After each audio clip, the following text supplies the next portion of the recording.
When I say prep, I don't mean meal prep, but more so in the form of elements that can then form a foundation to one or multiple dishes later on.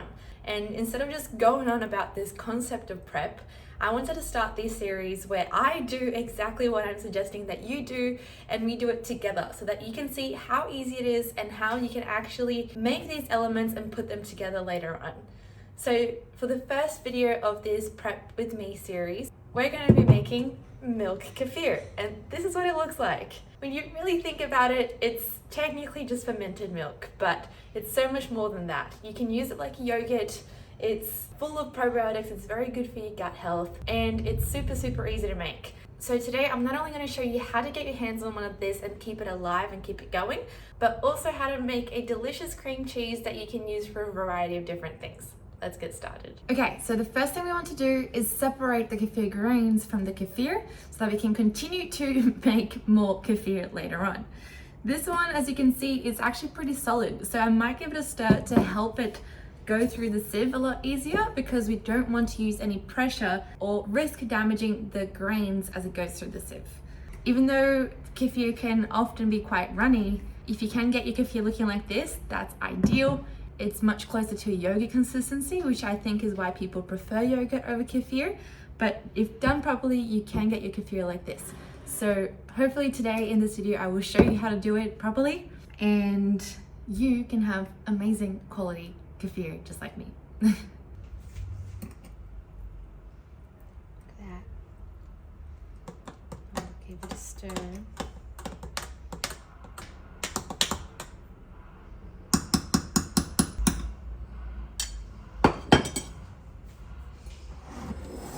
And now we simply just pour.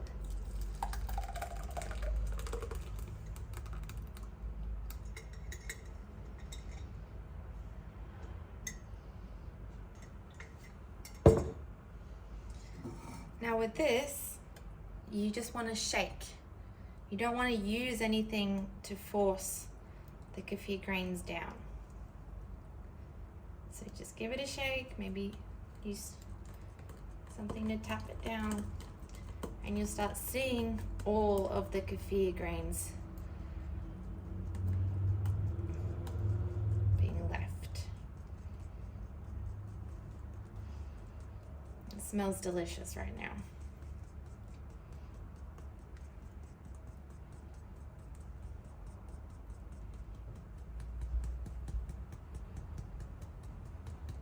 Okay, that's good.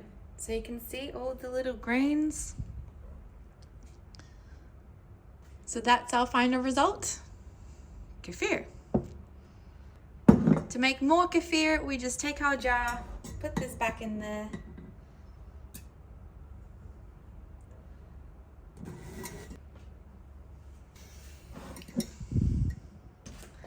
This is just regular milk, top it up with milk.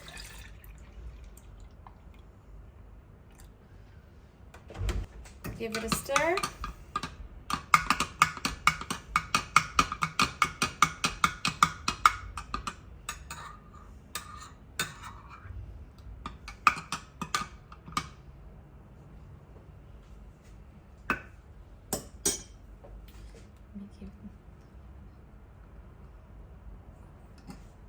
Now we're just going to leave it like this. Don't close. Just leave it like this. And so now that we have our delicious kefir ready to go, and it's looking something like this, still quite runny, there are two different things that you can do. If you like it runny, you can keep it like this.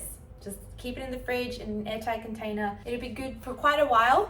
Just take into consideration, the longer you leave it in the fridge, the more sour it will get. So if you like it more of a yogurt tasting, quite sweet, eat it like this and you're good. If you don't mind the tanginess of the kefir, unlike a regular yogurt, this will continue to ferment, I guess, but it's very slowly, even without the kefir grains in there anymore. So the longer you leave it in the fridge, the sour it will get. If you want it a little bit thicker than the current consistency, you can use a coffee filter, a paper coffee filter, to filter out some of that whey or some of that liquid that you saw when I first had it, where it was like quite thick and then it was almost floating in this little pool of water. So we can do that again. I stirred it up to not damage the kefir grains, but using a coffee filter, we can separate it again to turn it into that yogurt consistency, or we can completely filter out all of the water to turn it into a cream cheese.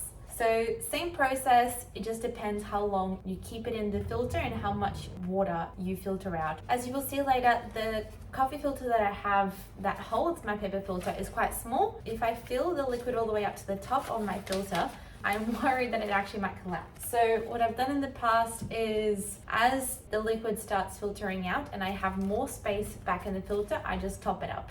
So to make the cream cheese, we just need a regular jar, a filter, holder, coffee filter. We don't want a metal one because it could damage the kefir grains. And what we're going to do is just pour some of that in there.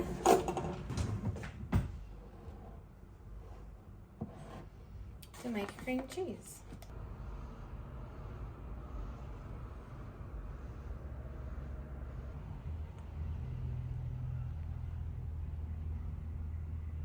Look at this beautiful. Right now, this is probably yogurt consistency. Very soft in the middle. So I'm gonna let this keep going until tomorrow morning to turn it into cream cheese.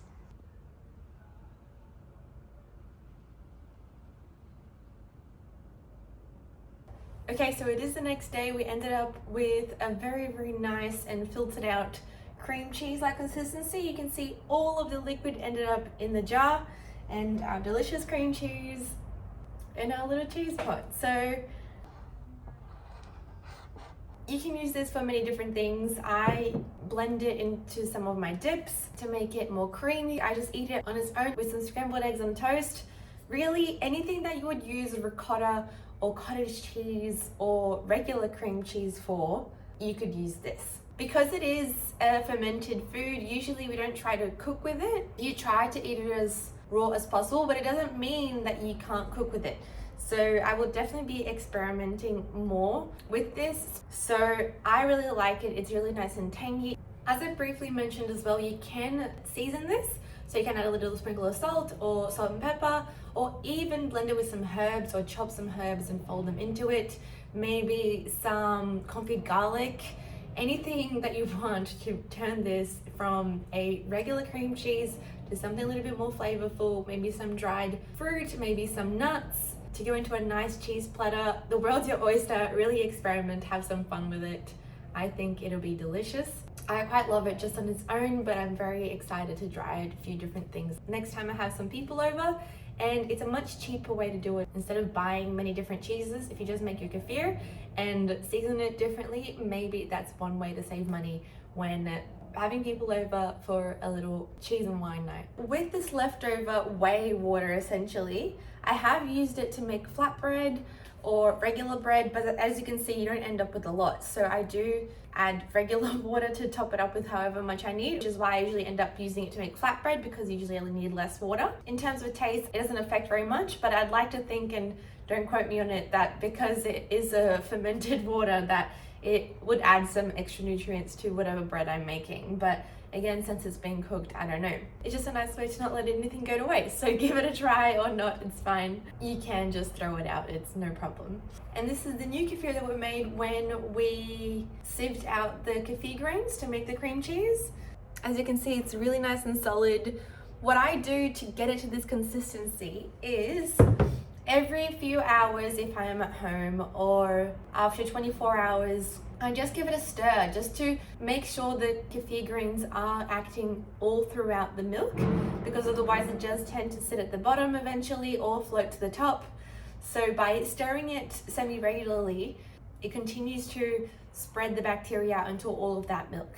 Otherwise you will end up with something quite runny. So because I'm not usually at home, I have just stirred it once a day and left it ferment for a little bit longer, because I don't mind that tang. But if you do want it quite sweet, I would recommend just stirring it a few times between that 24 hours. But minimum you want to leave it fermenting is 24 hours. The longest I've left it fermenting in room temperature is about 72 hours. So about 3 days. Essentially, the longer you leave it out, the tangier it will get, because especially if you aren't going to sieve it right after that fermenting time, you're going to leave it in the fridge, then it will continue to ferment in the fridge as well. So just take that into a taste consideration. One thing I realized we didn't talk about is how to actually access the grains. So you can buy them online, or as I did, I found it much cheaper and kind of like fast track to getting my kefir grains is just going on Facebook Marketplace. It was only $10. I already got some kefir that I could eat as well. So all I had to do was sift it out and feed it like I showed you by just adding more milk to the jar. The more you feed it, the kefir grains actually multiply. So even though I only had a little bit when I first bought it, now I have a lot of kefir grains, and maybe I can find a friend who I can give some of my grains to. Essentially, I've just been using it for the cream cheese and yogurt, but I'm very excited to see what else I can do with this delicious and healthy for my gut food. So I hope you enjoyed this video, and I hope you give it a try. If you do, or if you have any other tips of what to make with kefir, let me know in the comments below. As I said, I'm very keen to try more things out with this. You're watching Food for Days.